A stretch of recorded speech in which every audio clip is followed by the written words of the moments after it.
আরে একই নীলটা হয়ে গেছে। নীল আর পিঙ্ক পিঙ্ক। তখন হ্যাঁ আমি আর ও আবার সাদা সাদা একটু। পুপু আর বাপি এক। তমাল কই? এই যে আগের ভিডিওতে তোমাদের বলেছিলাম আমরা এক জায়গায় যাব, তো কোথায় যাচ্ছি সবটাই জানাবো তোমাদেরকে। চলো আগে আমরা গাড়িতে উঠে নিই। পুপু পুপু ওদিক দিয়ে কিন্তু তুই অসুবিধা লাগলেও বেরাতে পারবি না, তুই এই দিকটা বস, অসুবিধা লাগলে পাল্টাপাল্টি করে নিতে পারবি জায়গা। তো পুপুরা উঠে পড়েছে এখন গাড়িতে, এবার আমরা উঠবো, উঠে রওনা দেব জায়গার উদ্দেশ্যে। করো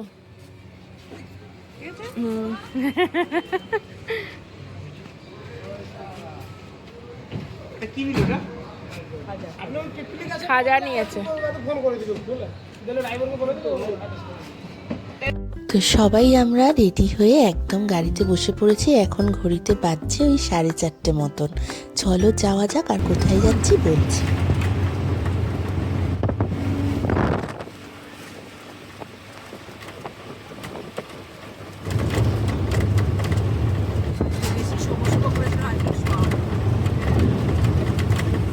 না তাও তখন যে একটু ঘুম হয়েছে ওটাই দরকার ছিল। এইসব হোটেলগুলো দারুণ দারুণ।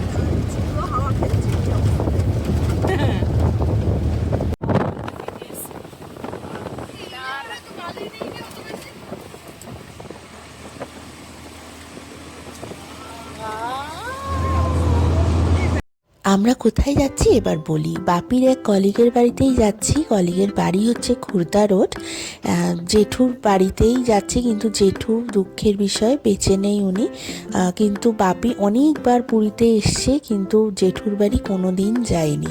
তো জেঠু রিকোয়েস্ট করেছিল বেঁচে থাকাকালীন যে তুমি অবশ্যই আমার বাড়িতে এসো। পুরী এলে আমার বাড়ি থেকে 1 ঘন্টা লাগে পুরী যেতে, এমন কিছু দূরত্ব না, কারণ খুর্দা রোড থেকে পুরী ওই 1 ঘন্টার ডিস্টেন্সই। তো সেইখানেই যাচ্ছি এখন। দেখো আমরা পৌঁছেও গেছি, আর সূর্যটা দেখো অস্ত যাচ্ছে, কি যে ভালো লাগছে দেখতে, কি বলবো, পুরো কমলা হয়ে গেছে। তো চলো ঢুকে গিয়ে সব বাড়িতে যাই, আগে বাড়িতে ঢুকে তারপরে সবটাই শেয়ার করছি।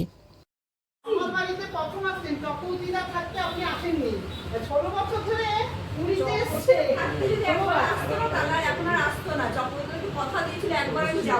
একবার যাবো উনি বলে থেকে আমি ভুলে জানেন তো, বলে থেকে আমি 15-16 পুরীতে এসছি। আমি যে আপনি 15-16 আমার বাড়ি থেকে পুরী যেতে প্রায় 1 থেকে 1.5 ঘন্টা রাস্তা, বেশি দূর না, আমাদের বাইক নিয়েও চলে যায়।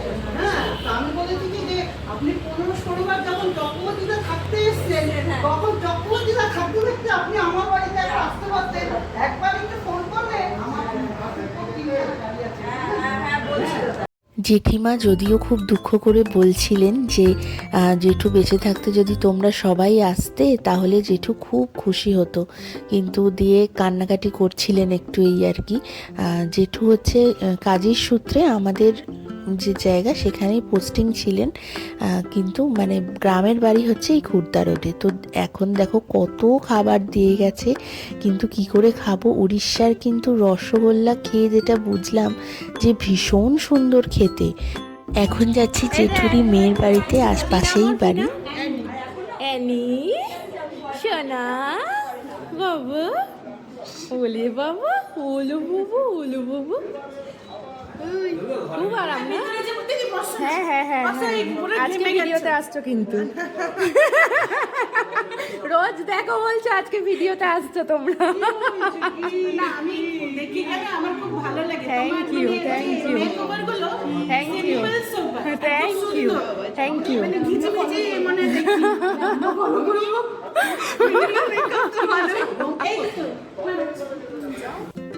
দিদির মুখে তো শুনেই নিলে, উনি ভিডিও আমার রোজ দেখেন, ওনার সাথে সামনাসামনি আলাপ হয়নি তো কি, কিন্তু ফোনের মাধ্যমে আমরা অনেকের সাথে আলাপ করে নিতে পারি, দূরের মানুষও কাছের হয়ে যায় এসে, যেটা বুঝলাম।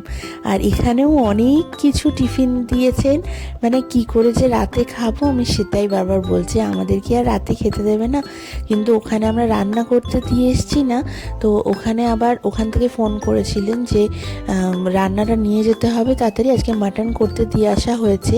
এবার দোকানটা 9:30টার মধ্যে বন্ধ করে দেবে, তো জানি না কতক্ষণে আমরা পৌঁছাতে পারবো, তার জন্য তাড়াহুড়ো করে বেরিয়ে গেলাম। আর গাড়ি এত জোরে চলছে হাইওয়েতে যে কি বলবো, আমি কন্টিনিউয়াসলি মন্ত্র বলে যাচ্ছি। আমি ওই মন্ত্রটা খুব বিশ্বাস করি আর বলিও। কৃষ্ণায় বাসুদেবায় হরে পরমাত্মানে প্রণত ক্লেশনাশায় গোবিন্দায় নমো নমঃ। অবশ্যই তোমরা কোথাও বেরোলে 11 বার বলে বেরাবে মন্ত্রটি, ভীষণ উপকার পাবে তোমরা, আর ভীষণ পাওয়ারফুল একটা মন্ত্র। হোটেলে পৌঁছে আবার কথা বলছি তোমাদের সাথে। আমরা এখন ওনাদের বাড়ি থেকে চলে এসেছি, আর রাস্তায় এত জোরে গাড়ি চালাচ্ছে, ওরে বাপরে যা ভয় লাগছিল। যদিও হাই রোডে খুব আস্তে গাড়ি চালানো যায় না, তাও মনে হচ্ছে সেই মানে হাতে প্রাণটা নিয়ে বসে রয়েছে এইরকম, কি বলবো আর কি। যাই হোক, এখন ঘড়িতে 10টা মতো বাজতে যায়, রাত 10টা। তো বাবাই গেছে খাবারটা আনতে, যেখানে রান্না করতে দিয়ে এসেছিলাম। আজকে আমরা ভীষণ ক্লান্ত হয়ে পড়েছি, রাত্রে ডিনার যার জন্য দেখাতে পারলাম না। গুড নাইট সবাইকে। সবাইকে এখন গুড মর্নিং বলাটা হয়তো ভুল হবে, এখন ঘড়িতে 12:30টার মতো বাজছে। তো আমরা যাচ্ছি এখন একটু খাজা টাজা কিনে রেডি করে রাখি। এখানে আবার ঝড় আসার কথা আছে, কালকে 15 তারিখ, তো ঝড় আসার কথা আছে। তো ওই জন্য সব কিছু কিনে গুছিয়ে টুছিয়ে রাখছি। সমস্ত ঘূর্ণিঝড় আসার কথা, 150 কিলোমিটার। চলো যাওয়া যাক।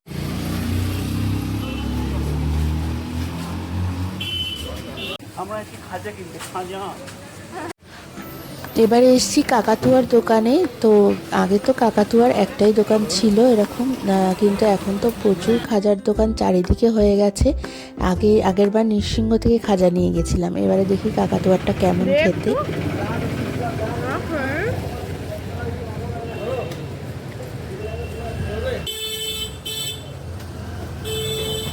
এখানকার খাজাগুলো সবটাই ঘিয়ে ভাজা। চলো কাকাতুয়াকে একটু দেখাই।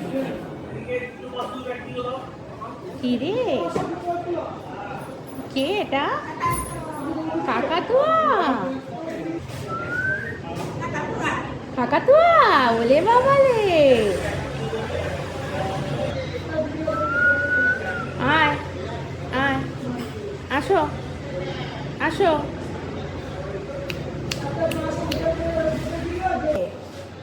কাকাতুয়া? আচ্ছা, কই?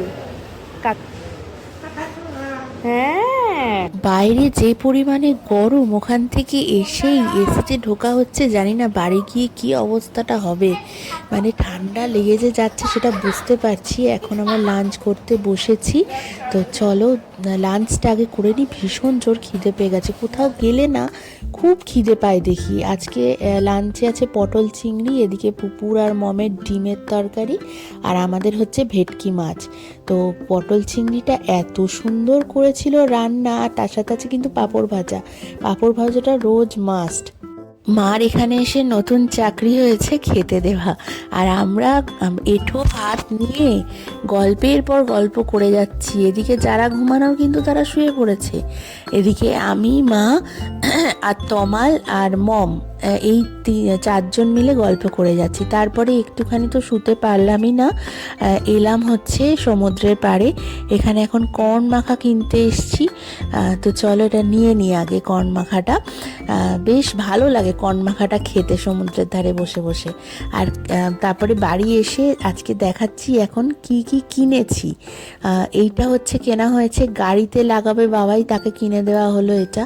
আর এই দুটো কিনেছি, দেওয়ার আছে। এগুলো সেই হ্যান্ড ফ্যানগুলো। আর একটা তমালের জন্য কিনেছি, তমাল বললো আমি অফিস যাই, তো আমার একটা এটাই কিনে দাও। জিজ্ঞাসা করছিলাম কি কিনে দেবো তোকে বল, ছেলেদের না বুঝে পাই না কি কিনে দেওয়া যায়। এটা পুপুর বোতল, এটা মা কিনে দিয়েছে পুপুকে বোতলটা, ও স্কুলে নিয়ে যাবে বলে। আর হচ্ছে আর একটা মেইন আকর্ষণীয় জিনিস যেটা আমার ভীষণ পছন্দ হয়েছে, এই বোতলটা 300 টাকা নিয়েছে, কিন্তু এর মধ্যে আছে টুইস্ট। আর ওটা দেখাচ্ছি। আর এখানে এই ম্যাগনেটগুলো কিনেছি। আর এই ছোট্ট জগন্নাথটাকে কী যে ভালো লাগছে, বাবা এর কাকে দেওয়ার আছে। আর এখানে আমার মোটা মোটা শাখাগুলোর সাথে মোটা পলা ছিল না, তাই জন্য ওটা একটা কিনেছি। এই যে টুইস্টটা এবার দেখাই এই বোতলটার মধ্যে। এই দেখো বেরাচ্ছে হচ্ছে খাজানা, এর মধ্যে আর একটা বোতল। এইটা খুললে তারপরে দেখা যাবে আর একটা টুইস্ট, এর মধ্যে আবার আর একটা ছোট্ট বোতল। সবার ভীষণ পছন্দ হয়েছে বোতলটা। 300 টাকা নিয়েছে ঠিকই, কিন্তু খুব ভালো লাগছে। ওখানে ফিক্স প্রাইস লেখাই আছে না, আমি বলেছিলাম যে 250 নাও। আর একটা জায়গায় দেখলাম শুধু বড় বোতলটা 250 টাকা। এবার এ মানা করলো না নেবো না, বেশি নিচ্ছ তুমি টাকা। আমি বললাম ঠিক আছে ছেড়ে দাও, দিতে হবে না। তারপরে ওই দোকানটায় দেখলাম গিয়ে, ঠিক আছে 3টে। বাহ, এ দারুণ হয়েছে। কত নিল এটা? পুপুর অনেক দিনের ইচ্ছা ছিল লাবুবু কিনবো, তো লাবুবু কিনেছে। এটা কি সত্যি নেগেটিভিটি ছড়ায় বাড়িতে? তোমরা কেউ জানো? জানলে কমেন্ট করো অবশ্যই। এই দেখো, এই জিনিসটা আমার ভীষণ পছন্দ হয়েছে। লকেটটা এত সুন্দর, একদিন পরে তোমাদের ভিডিওতে অবশ্যই দেখাবো। আর পুপুর এই যে খাবার যে সেটটা কিনেছে, বার্গারটা এত সুন্দর, মনে হচ্ছে এক্ষুনি খেয়ে ফেলি, তাই না? আর দেখো এই ব্যাগটা একটু বড়, তো মেঘার জন্য কিনেছি। ওর বাচ্চা ছোট বলে মনে সুবিধা হবে আর কি। জগন্নাথের চোখগুলো খুব ভালো লাগছে ব্যাগের। আমার একটা স্বভাব হচ্ছে, আমি যেখানেই যাই ব্যাগ কিনে আনি। মানে আমার ব্যাগ এত পছন্দের জিনিস, ব্যাগ আর বোতল, এই দুটো এত পছন্দের জিনিস যে কি বলবো। তো চলো এখন আজকের ভিডিওটা এখানেই শেষ করছি, আবার পরে আসছি। আর একটা ব্লগে দেখা হচ্ছে সবার সাথে। তো চলো এখানেই শেষ করছি। এখন জিনিসগুলো সব ভাগাভাগি করে নেওয়া হচ্ছে, কোনটা কার।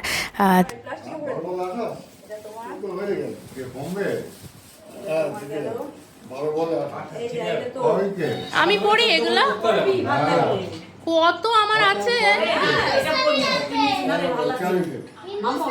দেখি।